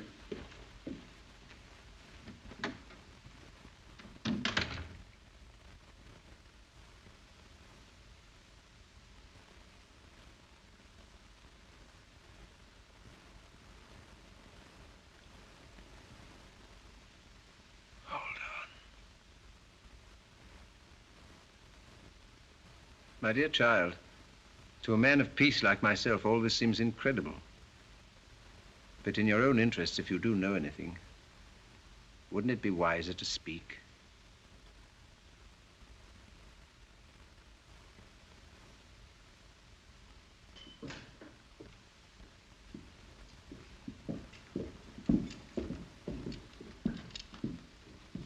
Take it away.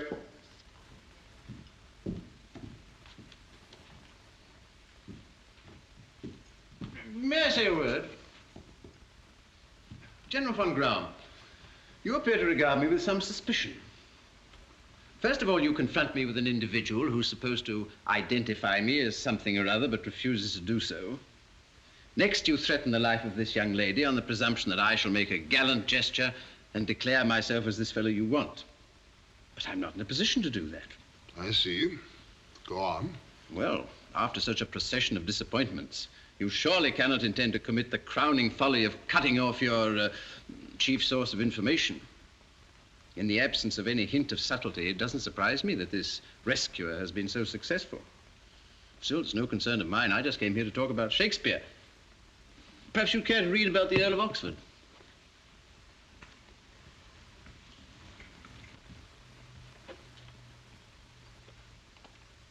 I do wish it were in my power to help you.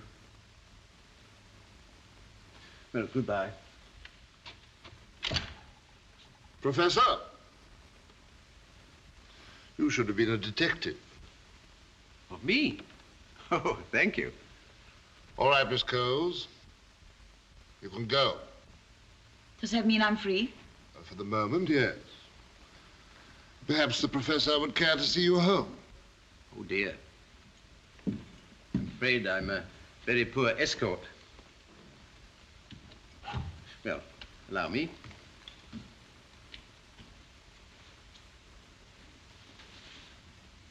I hope you won't regret taking my advice. I shan't.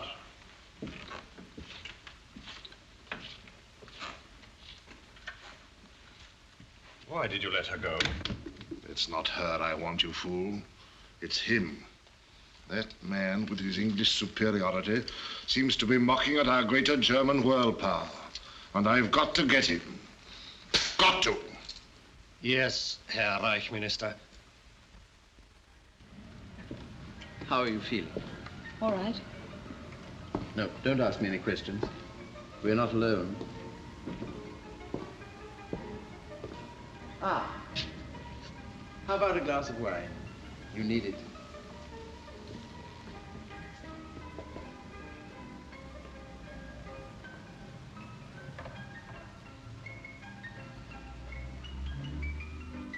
But if my father's safe, why can't I go to him? Because we want to keep him safe.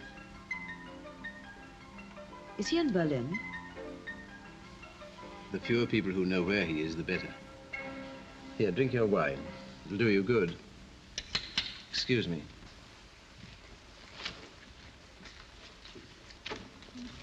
Do you like music? No. Good. Enjoy yourself. Waiter. Sir. Take some wine with my compliments to that unhappy-looking fellow over there. Very good, sir. Cigarette? Is that him? That's him. I've given him wine and music, and I'm afraid that's all I can do for him. I think you're the bravest man I've ever met. Well, you mustn't exaggerate, especially after your own remarkable courage. But if you've no fear for yourself, what about those who depend on you? Nobody does. I'm a bachelor. I wonder why. Well, I'll tell you a secret. Years ago, I fell in love. And I've been in love ever since. Is she pretty? Not pretty. Divinely beautiful. Is she English? No, she's Greek. Would you like to see her photo? I always carry one with me. But that's... Aphrodite Kallippikos, the perfect woman. I found her at Lesbos. Ours is an ideal relationship, you know. They say no woman compares with her physical perfection. And as for her mental equipment, well, I tried to supply that. Do you never wish she could come to life? I've always thought that would be most unsatisfactory. In fact, during the last few days, suddenly she's become less real to me. Just marble. It's a pity. Oh.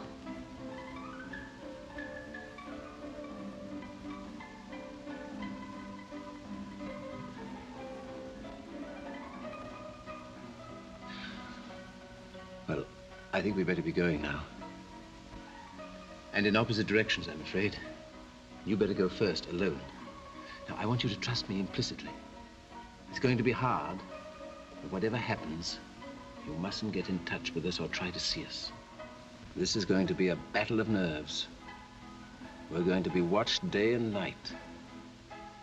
But you must trust me to the end. I will. I will, whatever happens.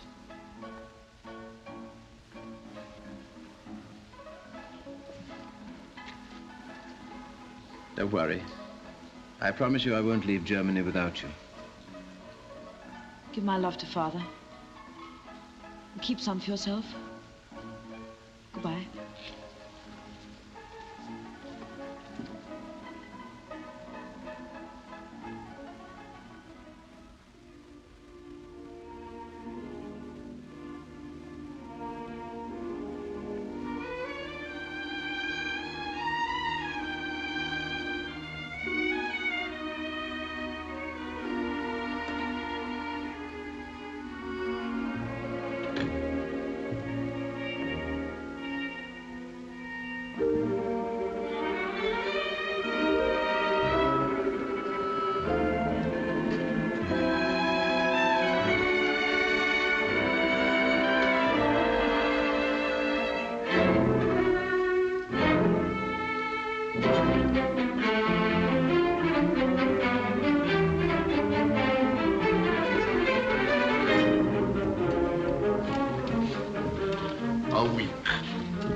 What has happened?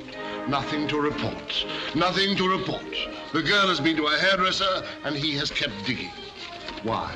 Why? Why? What's his game? I can't stand this waiting any longer.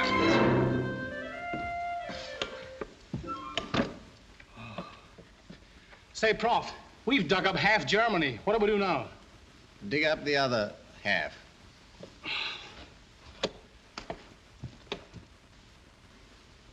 Thank you. All that's for the Berlin Museum. Thank you. I am most grateful. Not at all. You've been most helpful, Doctor. I wish I could do more. One has to be careful. I know. Thank you. What are you doing with that? Just bringing a little sunshine into their lives. Well, give them my love. What's the matter? The Gestapo. Where? All right. This is where I go to work. Go on, hurry up.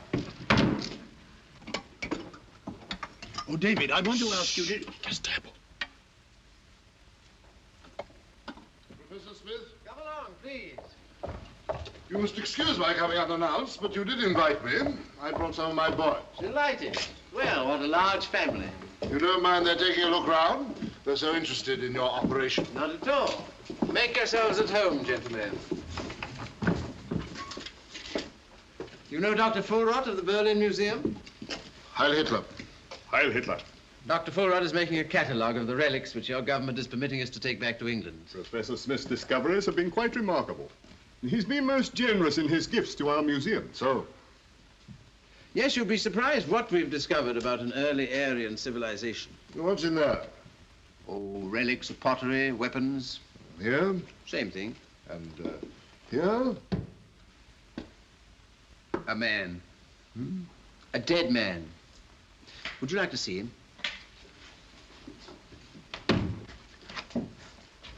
There we are.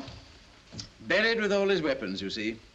Presumably in the belief that there might be a rearmament program in the hereafter. Eh, Mr. Spencer? An ancient Teuton. Alas, poor Yorick. Get thee to my lady's chamber, my dear General. Tell her, though she paint an inch thick, to this favor must she come. Make her laugh at that.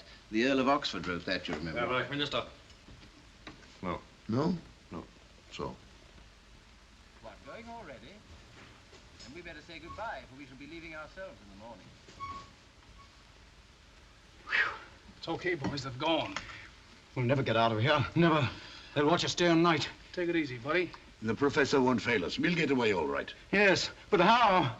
Packed in bran and marked fragile.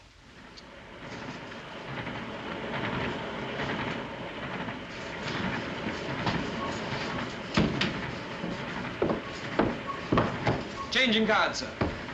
All present and correct.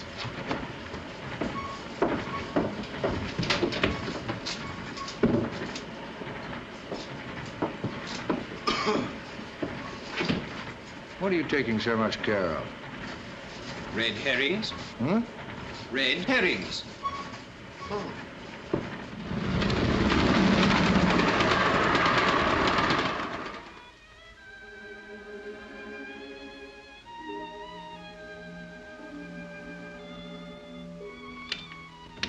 Well, what did he say? He's gone, Fräulein. Gone? Yes. He left for England on the 10:30 train this morning. They've all gone. But he can't have. But it's true. I spoke to the hall porter who put their luggage on the taxi. They've gone, all right. Thank you. Miss Kozlowski, get out.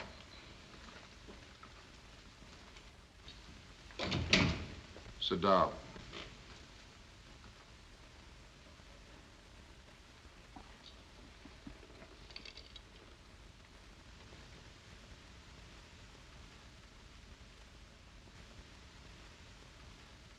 I require some information which only you can give me.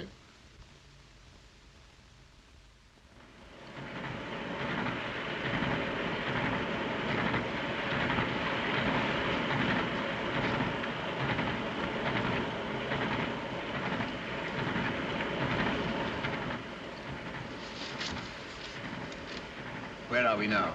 We're nearly at Feldenkirchen, sir. And what's the exact time? 2:47.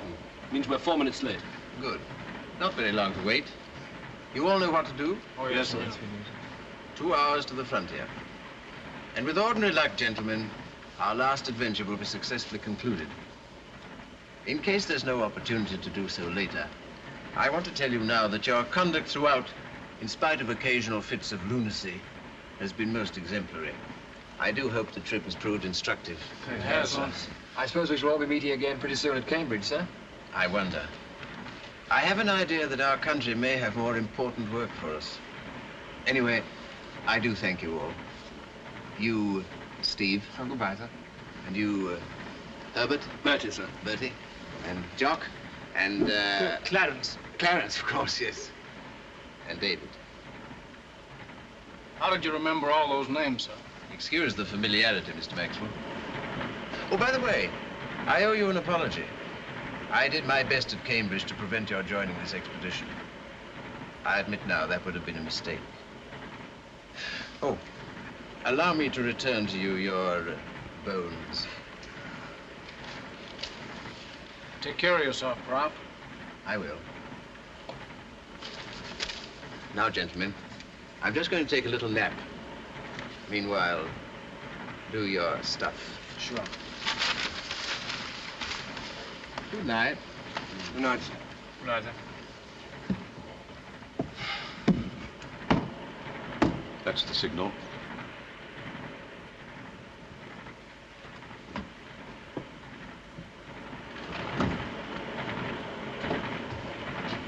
Excuse me.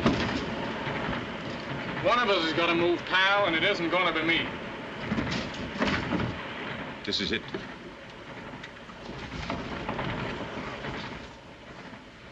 We'll never get through, never. We don't stand a chance. We'll all get through. We are in good hands. I'm a bit nervous myself, Kozlowski. Not Kozlowski here, please. When we enter Poland, and it won't be long now, the restoration of order Scheme B is to be put into operation immediately. Understand? In Holland, Denmark, and Reich Norway. Minister. Don't bother me. A report from the trains. The professor is asleep. Oh, the professor's asleep. And the students are guarding the packing cases. Don't bother. Did you say packing cases? Yes. They had permits to take... Packing cases. Precisely.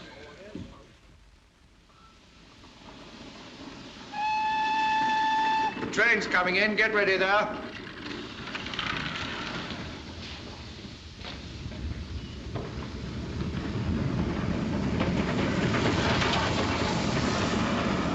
Turn out those cases as soon as she stops.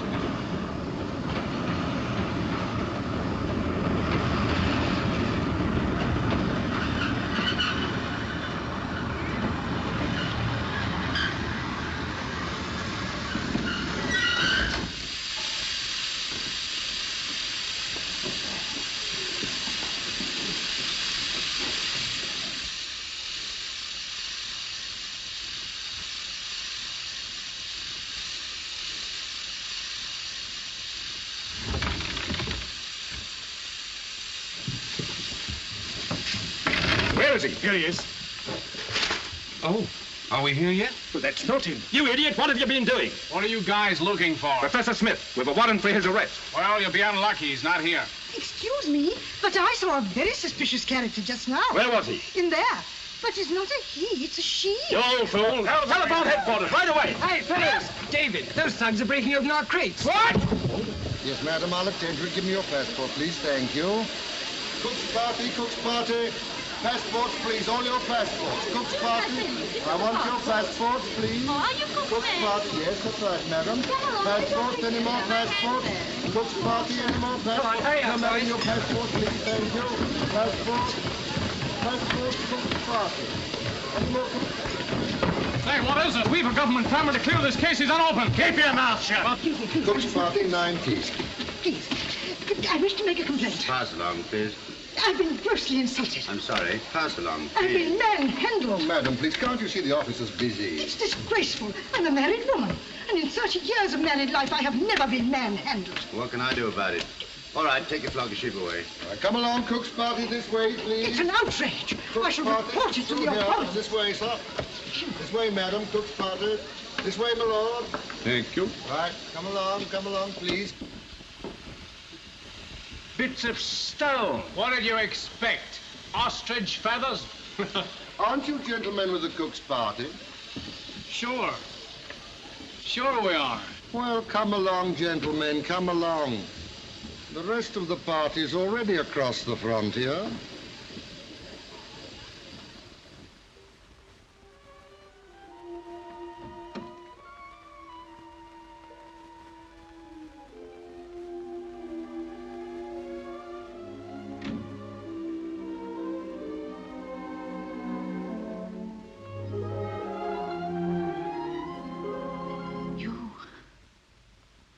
But I didn't expect. I told you I'd come back for you. But I thought... That I'd forgotten my promise? No. Yes. Graum's been here for hours. I don't know. They never left me alone. They said you'd gone away. They said my father had been arrested again. They never stopped asking questions. They never stopped talking. Your father's safely across the frontier. Oh. Is he? Quite safe. What have I done? You'll never forgive me for what I've done. I'll never forgive you if you don't put on your coat. We haven't much time, you know. Yes, but in the end, you see, I did tell them things. They tricked me into them. I didn't know what to do. It seemed the only way to save my father. They said they'd shoot him. So, of course, you told them. You're so human.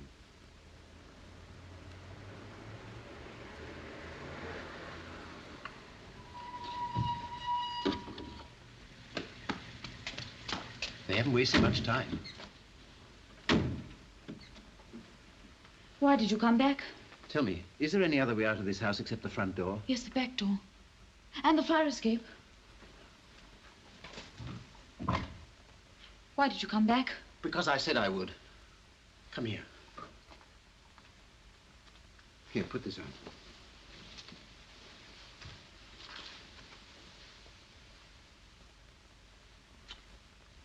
Yes. Open up there. Come on, hurry up there. Oh. Out of it.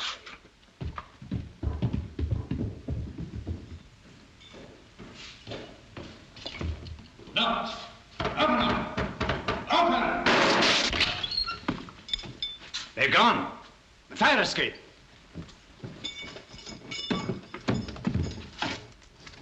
Come with me. You go down and bring the car round to the back. Wireless to headquarters. They can't have got far. Come on.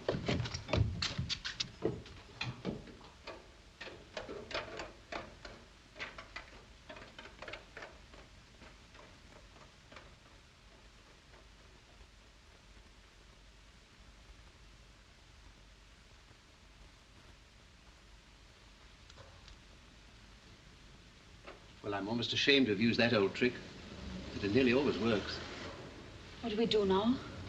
Now, in the immortal words of Mr. Maxwell, we scram.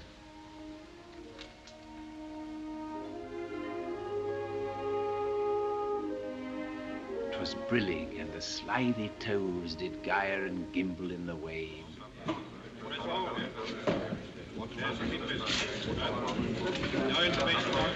Any news? Not yet.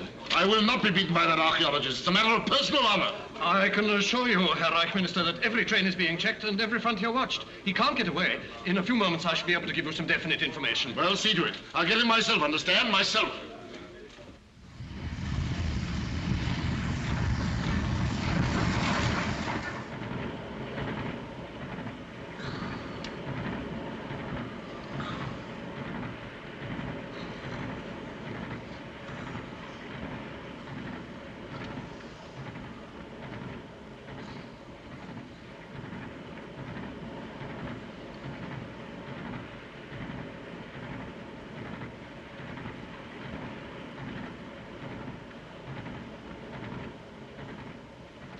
When do we get there? About 25 minutes. And then? Then, England. England? You've never been to England? Well, there are varying opinions about it. There was an Englishman named Rupert Brooke, who was also in Germany when he said, "God, I will pack and take a train and get me to England once again. For England's the one land I know where men with splendid hearts may go. And women with splendid hearts, too."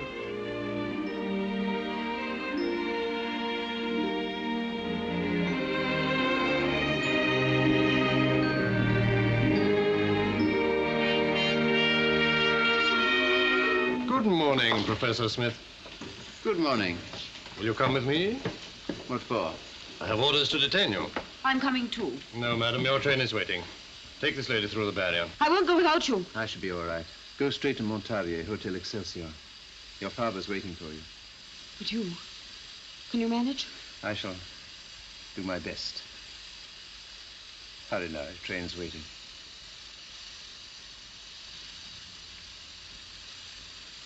Au revoir. Au revoir.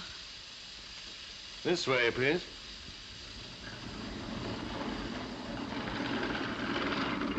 In here, please, Professor.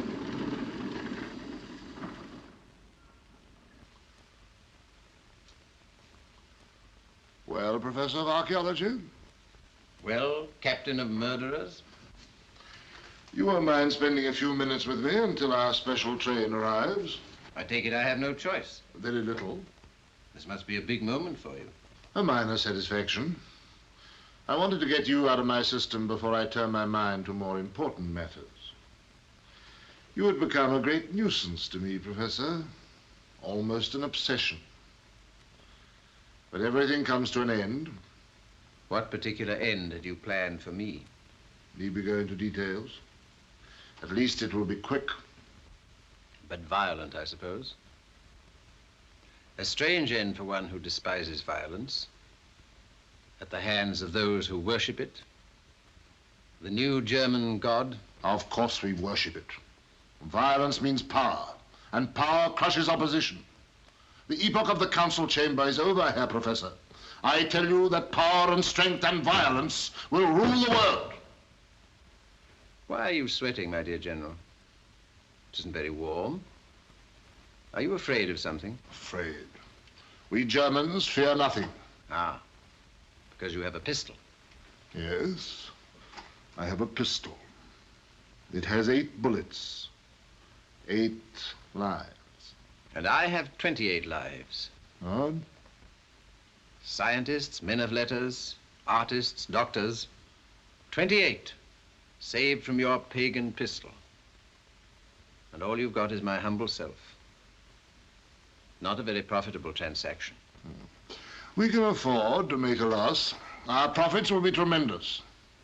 Tonight we march against Poland, and tomorrow we'll see the dawn of a new order. We shall make a German empire of the world. Why do I talk to you? You are a dead man. May a dead man say a few words to you, General, for your enlightenment? You will never rule the world because you are doomed.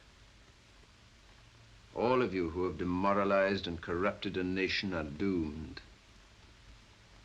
Tonight you will take the first step along a dark road from which there is no turning back.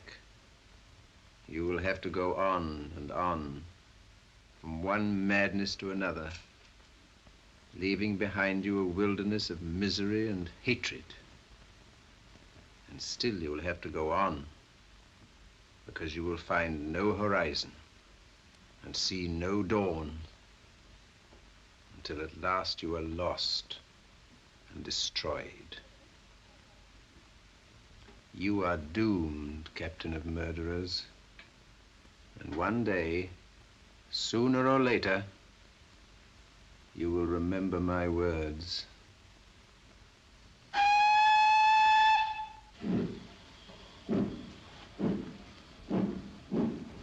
Stop! Come back.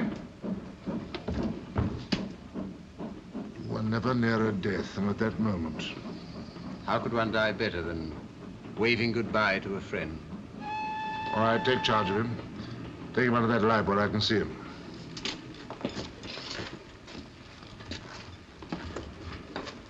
Herr Reich Minister, be careful. He's only to step past the barrier, across the frontier. That's exactly what I want him to do. Ah, shot while trying to escape. And by me. By me.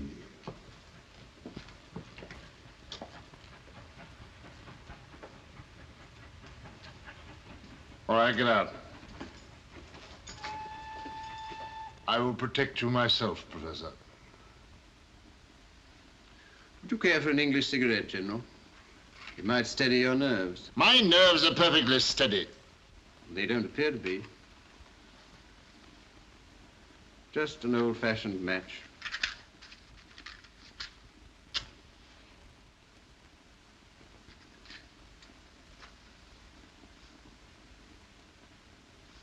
There's rather a valuable relic at your feet, General. May I pick it up to preserve it for the future? No. I will. How careless of them to have overlooked it. It's charming, isn't it? It proves, among other things, the complete non-existence of an early Aryan civilization in this country. Silence! Get back! Who called you? Come back! Don't worry. I shall be back.